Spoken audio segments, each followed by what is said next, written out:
سيد عبد العظيم، يعني الدين سيدخل في كل شيء، ومجلس شورى العلماء سيتكلم في كل قضية، والدين سيدخل في كل مجال من المجالات. هل الدين هو الذي سيرفع هذه الأمة ويرفع اقتصاد هذه الأمة ويرفع من علينا الأعباء في كل مجال، في أمور الأخلاق والتربية والاجتماع، في كل هذه الأمور؟ فأين الديمقراطية وما موقفكم من الديمقراطية؟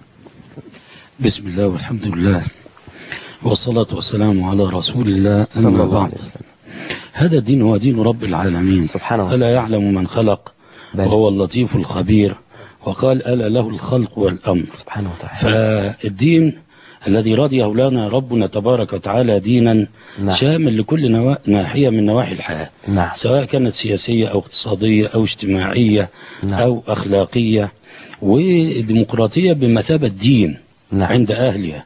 ولو قلنا فكر بعيد طبعا عن الآليات واختيار الحاكم وعزل الحاكم، لا، ده هذا دين موروث من اليونان. ولو قلنا ظلامي ورجعي ومتخلف لا نخطئ أبدا. ولو قلنا ان الليبراليين والعلمانيين يريدون سرقة سفينة الوطن ايضا لا نخطئ.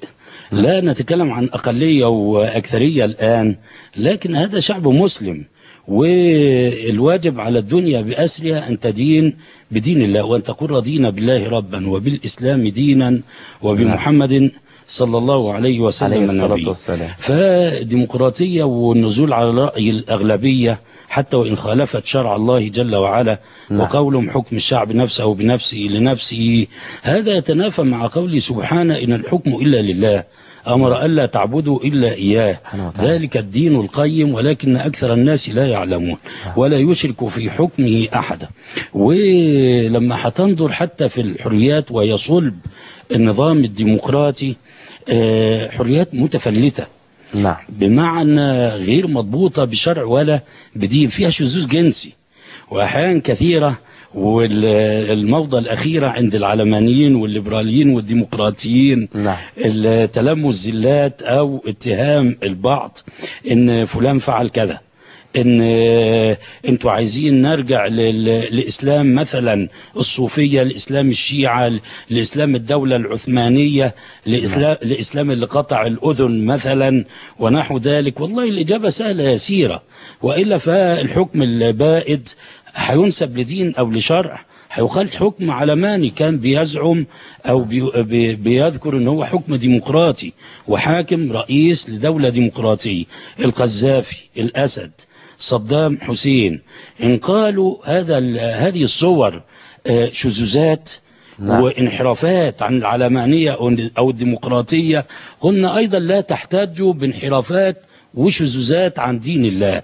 الواجب علينا أن نكون على مثل ما كان عليه النبي صلى الله عليه وسلم وصحابته الكرام، وكل خير في اتباع من سلف وكل شر في ابتداع من خلف. عندنا منهج إصلاحي حضاري بيقوم على الرجوع لكتاب الله ولسنة رسول الله صلى الله عليه وسلم، ولا نحتاج أبدا لاشترار معاني التاريخ وماذا كان شأن الأمة عندما استقامت على كتاب ربها وعلى سنة نبيها صلوات الله وسلامه عليه، وما الحضيض الذي آلت الأمة إليه أو القصور أو تسلط الأعداء عليها إلا بسبب بعدها وانحرافها عن كتاب الله وعن سنة رسول الله صلى الله عليه وسلم. فلو تدبرنا ونظرنا في الحريات الموجودة في النظام الديمقراطي، حرية المرأة، تبرج واختلاط، وحرية تملك بالربا، حرية رأي وحرية شخصية، ممكن يزني ويزنى به، يكفر بخالق الأرض والسماوات ويجوزونها يتركونها. بينما لو أخ من إخواننا، لا أقول ضبط متلبس بكلمة أو نحو ذلك، لربما أقاموا الدنيا ولم يقعدوها تشهيرا وتشويها. وطبعا لا يصح أن نتجارى مع هذه المسائل. يعني قصة مهمة جدا، قصة بلال وغيره من الموالي رضوان الله عليه مع أبي سفيان بعد صلح الحديبية. لما قدم أبو سفيان قال والله ما أخذت سيوف الله من عدو الله مأخذة، نعم. فأبو بكر الصديق رضوان الله عليه قال: أتقولون هذا لسيد قريش؟ نعم. وذهب يحكي للنبي صلى الله عليه وسلم. الله عليه وسلم. فقال له: لئن أغضبتهم نعم. لقد أغضبت ربك. سبحانه وتعالى. ونزل قوله سبحانه: واصبر نفسك مع الذين يدعون ربهم بالغداة والعشي يريدون وجهه.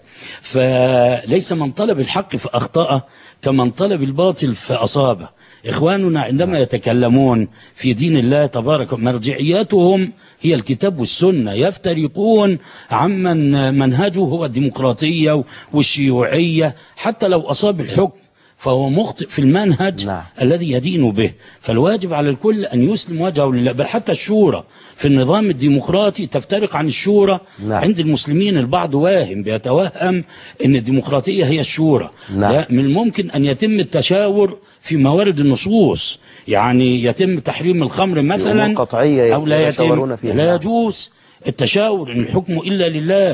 فلا وربك لا يؤمنون حتى يحكموك نعم. فيما شجر بينهم، فلا يصح الرجوع إلا لكتاب الله ولسنة رسول الله. فهذا منهج وذاك آخر، والواجب علينا أن نظهر إسلامنا وديننا.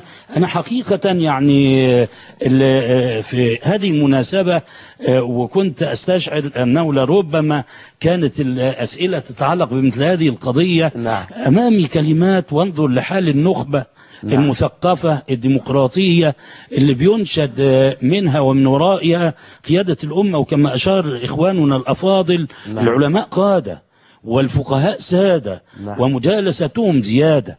هؤلاء هم الذين يتقدمون الأمة، يوضحون ما جاء في كتاب الله وفي سنة رسول الله صلى الله عليه وسلم. اللي قال يحيى الجمل: إن الله ديكتاتور لا نستطيع أن نحاسبه. قال خالد منتصر: هذه نقولات. نعم. ما دخل الله في الحكم، فمكان الله في المسجد. انظر لحالة النخبة التي تقود الأمة، وأمة مسلمة المفترض أنها تدين بدين الله. نعم. الأمم والشعوب بتعلق على المشانق من خرج على دستورها. نعم. فكيف بمن يكفر بخالق الأرض والسماوات أو يشيع رذيلة؟ نحن لسنا في مقامات تكفير أو توزيع تهم. نعم. ولكن هل هذه كلمات تليق؟ تقول فريدة الشباشي: إن الحجاب صورة التخلف والجهل. وقال محمد البرادعي: إن أسوأ يوم في حياتي يوم أن تحجبت أمه. أعوذ بالله. يصلح هذا أن يترأس أمة مسلمة والحكم موضوع لإقامة الدين ولسياسة الدنيا به. عبد الله السناوي يقول: إن وجود آية العدل في المحاكم المصرية أمر مستفز.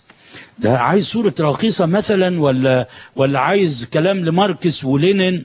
إن وجود آية العدل، إن الله يأمر بالعدل، إن الله يأمر بالعدل والإحسان، هذه الآية مستفزة. ماذا نقول عن مثل هذه الكلمات؟ قال أسامة الغزالي حرب: إنه لن يسمح أن يحكمنا الإسلام. أما يحكمنا إيه؟ أمة مسلمة يحكمها الكفر مثلا والباطل والضلال، تحكمها فرعونية مثلا، قومية اشتراكية، إن لم تحكم بكتاب ربها وبسنة نبيها فبماذا تحكم؟ قال رفعت السعيد رئيس حزب التجمع: إنه إذا وصل الإسلاميون للحكم فعلى الجيش أن يتدخل، وإذا لم يتدخل الجيش فعلى أمريكا أن تتدخل. هل هذه الوطنية؟ هل هذا هو حب الوطن؟ ولذلك عندما نقول أنفع الناس للناس المسلم هو أنفع الناس للناس، حتى لأهل الكتاب، حتى للحيوانات، ولله الحمد، فضلا عن جموع المسلمين. فهذا تشريع رب العالمين به تتحقق الخيرات والبركات، ليس فقط في العاجل، لا، حياتنا ممتدة زمانا ومكانا، زمانا لأبد الآبدين ومكانا لجنة فيها ما لا عين رأت ولا أذن سمعت ولا خطر على قلب المشاهدات. جزاك الله خيرا فضيلة الدكتور. طيب أنتقل للشيخ أبو بكر الحنبلي.